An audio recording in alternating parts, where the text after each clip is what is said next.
It's in Las Vegas. Can't turn 21. Good place to go for that. Yeah. Our Fortnite. That's dry. I think that's dry. My screen says starting soon, just like the movies. I went out there one time for some training. It was during the NCAA tournament. Man, that place was packed. Oh, They said yeah. that's their busiest time of year. Springtime. Got it?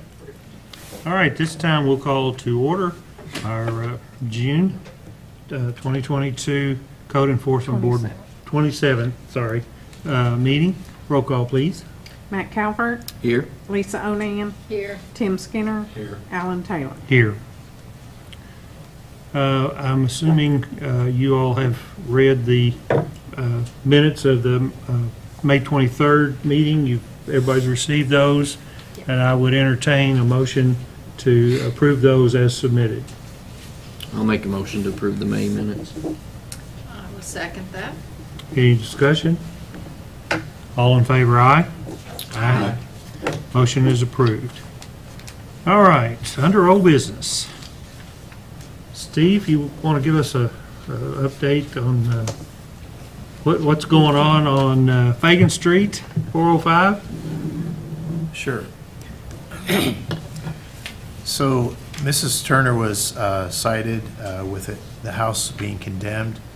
We met last month, and we just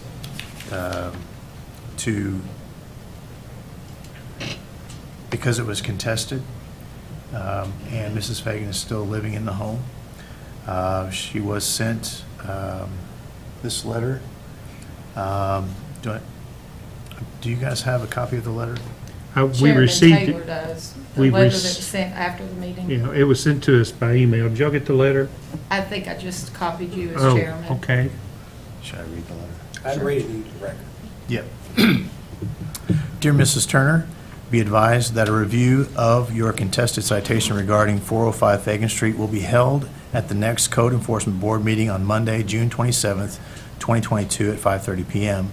in the third floor Assembly Room in the Municipal Center at 222 First Street. At the last meeting on May 23rd, 2022, the board moved to uphold citation number 2022-00000005 for the condemnation of the house at 405 Fagan Street. In addition, a motion was made to table further action and potential fines until the next scheduled meeting on June 27th, 2022, at which time code enforcement staff will present findings of fact for the consideration by the board. Furthermore, out of consideration for your health and safety, you are advised to have a plan in place to vacate the condemned property as soon as possible. If you have any questions, please contact this office between 8 a.m. to 5 p.m. Monday through Friday at 270-831-1277. Sincerely, and it's signed Teresa Ritchie. Thank you.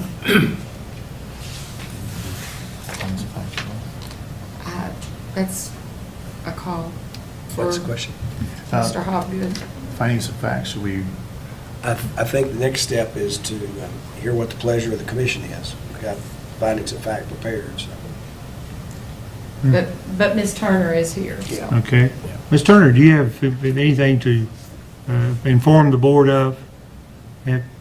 Would you like to speak to the board? Yeah, I need some more time to finish getting my stuff out. I'm not in the house. Ms. Turner, can you Yeah, Sure. come up and sign in and let them swear you in again? just give us your name and your address, please. Deborah Turner, 405 Fagan Street. And you swear to testify to the truth as you know it? Yes, I do.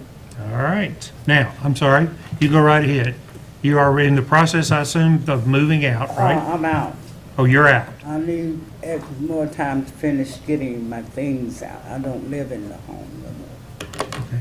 How much time are you asking for? I'll say about 3 weeks. 3 weeks at the most. I still got refrigerator and stove and other stuff in there. Okay. But I'm not in the home. I understand. But you were notified back in April, is that correct? To come here. Was it May the 2nd? Okay.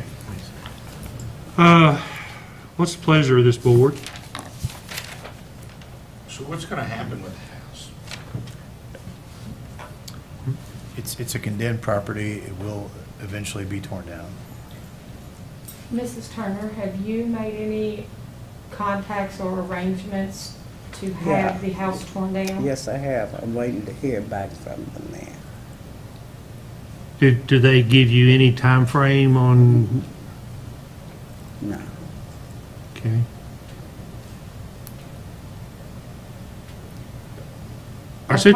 Go ahead. Upon your decision as a board of what her time frame would be to move out, the next step would be, should she not complete the demolition in your time frame, the city would take bids for the demolition, and after the bid, we would go with the lowest bid, and then Ms. Turner would be billed for that cost, plus a 25% service fee.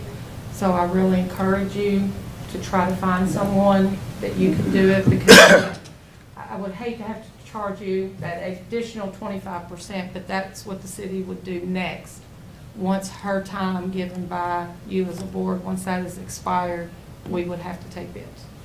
Okay, now, as I understand what you told us, basically you've got some appliances that need to be moved, and what other items are there that, Dishes, entertainment centers, all of that. Okay. That's where I'm at. It's but you're gonna need 3 weeks to at get, least 3 weeks, yeah. Because, like I said, it's just me. My kids don't live here. I understand.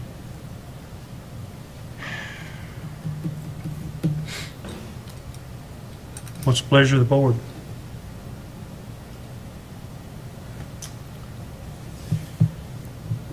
I mean, she has made progress in finding another place to live. She is out, Which- and that was the number and one that was the concern. number one That's what concern. you all said, to Yes, get out. yes. Yes.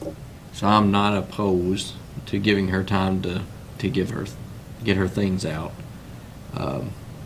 As far as demolition, if we gave her the 3 weeks, it's still gonna take some time to get a contractor set up.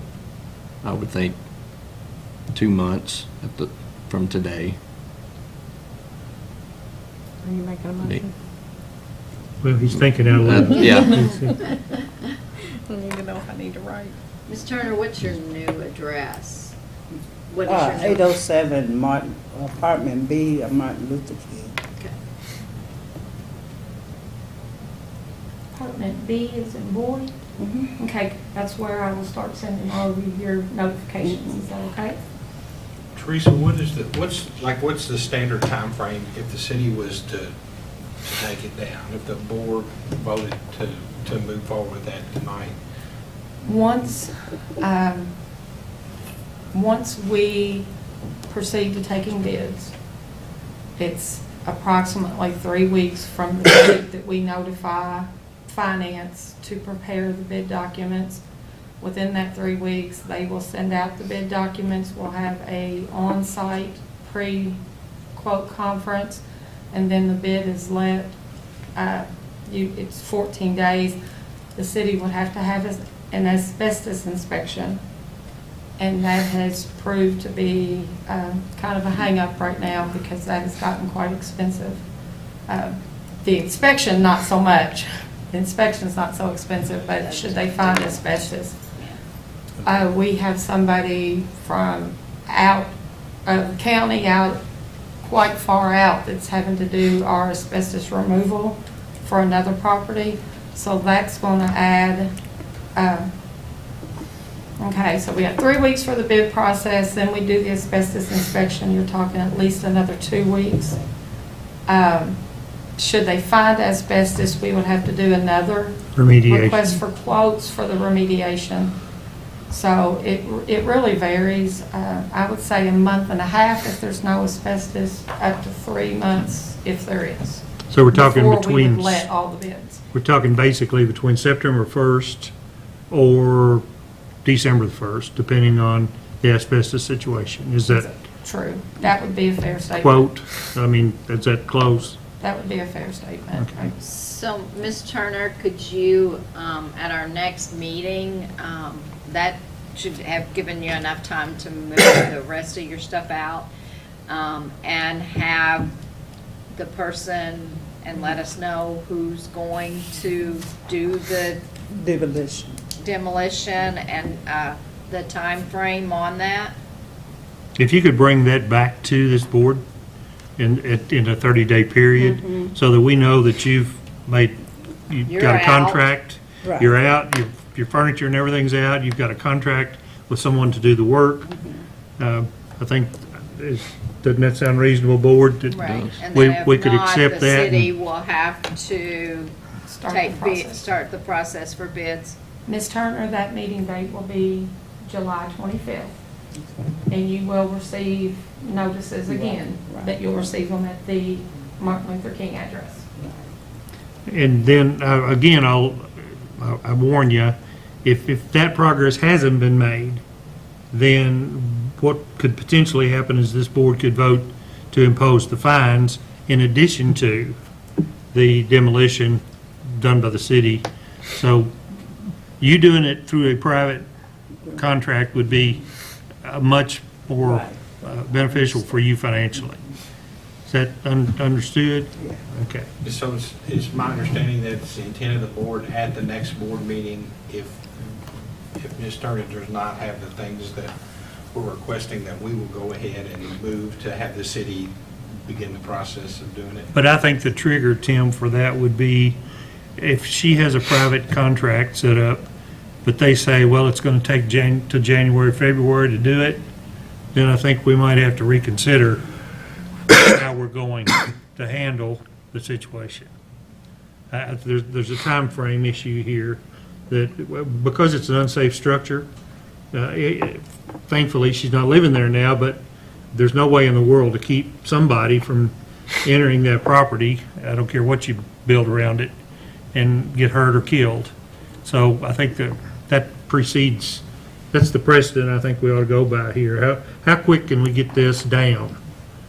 Either via the city, their means, or her private contract means, and I think that should be decided when we hear what we hear at the next meeting. Is that clear? Yeah. I'm more concerned that we have a meeting and then nothing is Well, done, rather than going ahead and just establishing it and just automatically trigger it. We can wait, but then we need to decide something at the next meeting. one then way or the that's, other. yeah. But that doesn't need to be in a motion, to form a motion. This has been tabled, so you're just leaving it on the table for Okay. another month. We'll just leave it on the table. We have given you what we're intending to do, and we hope that we see you at the next meeting with a contract in hand for somebody to do the demolition, and they're going to do it in 3 days. He's joking. I- Not about the contract, but about the I time have a frame. sense of humor. Yeah. Teresa, she would have to have the same asbestos inspection as anyone. No, she would does not, as a homeowner, Mhm. single-family residences do not require asbestos remediation before they're removed. We have to do it as a city. It's a huge advantage for her then. It's Yeah. huge Definitely. advantage. It would be an absolutely huge advantage, because I think our contract was $6,000 for the asbestos removal on top of the demolition. So huge advantage if you could do it yourself, so that you didn't have to incur that extra cost for potential asbestos removal. And seriously, I just had a house demolished, and when he showed up with his equipment, in 2 days, the house was gone, all the debris was hauled off, it was level ground. Oh, yeah, once they What? move in, it's gone. They walked through Yeah, it it's with those nothing big, bad. those big pieces of equipment, and once they're on site, it's pretty quick. Right. All right? Any questions for us? You understand? All right.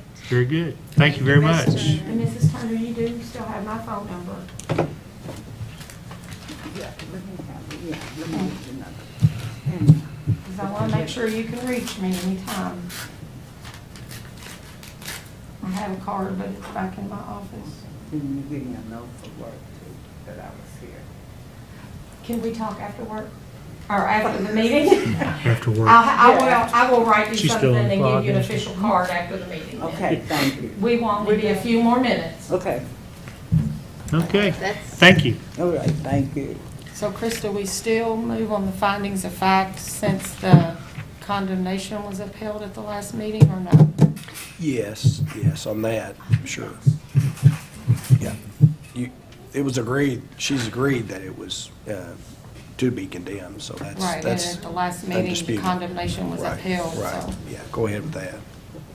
so I have a question. Yeah. If she doesn't have the money to pay for this demolition, then the city forecloses on the property, or what happens? If the city is, it is condemned, and if the city is forced to take action with the remediation, she will be invoiced, and if she does not have the funds to pay it, a lien will be placed against the property. It won't immediately be foreclosed on. As long as taxes are current, it will never be foreclosed on by the city. Should taxes fall delinquent, it may become one of the 20 properties that are done in a future mass foreclosure. But if you have to have it, if the city goes in and does the demolition, and you bill her and she doesn't pay that, It's a lien. Yeah. It's filed as a lien. it files a lien, so then and she doesn't pay that, then can it be foreclosed on? Yes. Only in the mass foreclosure, because that's what the city does, is a mass foreclosure. And in a mass foreclosure, a city cannot be included unless there are delinquent taxes. But she can sell the property. Oh, yes, but the lien would have to be paid upon the sale. So they should be selling the lot. I mean, Yeah. it's not saying that the city couldn't foreclose on just that lien, but recently, in the last few years, the city has only foreclosed through the mass foreclosure process. And in that particular process, it has to also be tax delinquent. Are we good? Good. So we want to read the findings of fact, approve those, and Okay. That's you. okay. All right, code enforcement reports. So enter the findings of fact. Oh, I'm sorry. Findings of fact. The respondent, Deborah Turner, whose mailing address is 405 Fagan Street, is the owner or person in charge of property located at 405 Fagan Street, Henderson, Kentucky. The respondent received a citation issued by Steve Davis, Code Enforcement Officer, dated May 2nd, 2022, which charged the respondent with a violation in Section 108.1.1 of the International Property Maintenance Code as adopted by the Code of Ordinances of the City of Henderson, Kentucky, described as follows. Section 108.1.1, unsafe structures.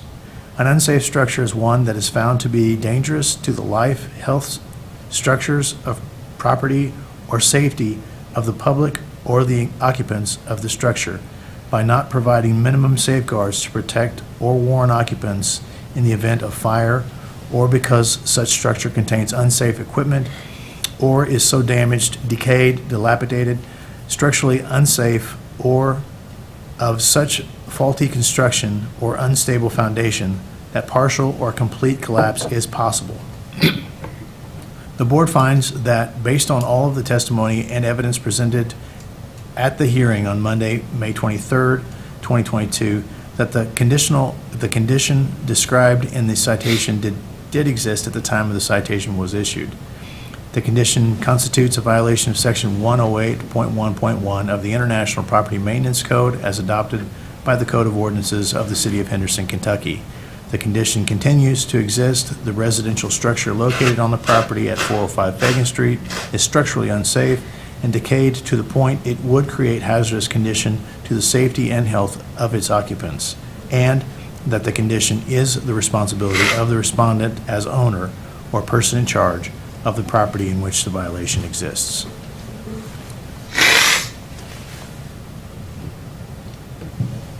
We need a motion to approve those findings of fact. Okay. I will make a motion to approve the findings of fact. I'll second it. Tim seconds. Any question? All in favor, aye? Aye. It's unanimous. All right, now, Steve, how about code enforcement report? Okay. Citations withdrawn by the city are 24, and uncontested citations are 82. Okay, That's it. that's it. All right. Thank you very much. Anything else you need to report to this board or discuss with this board? I don't believe so. She went downstairs, she said. Okay. Okay. Yes, sir. All right, any other new business then? If not, this meeting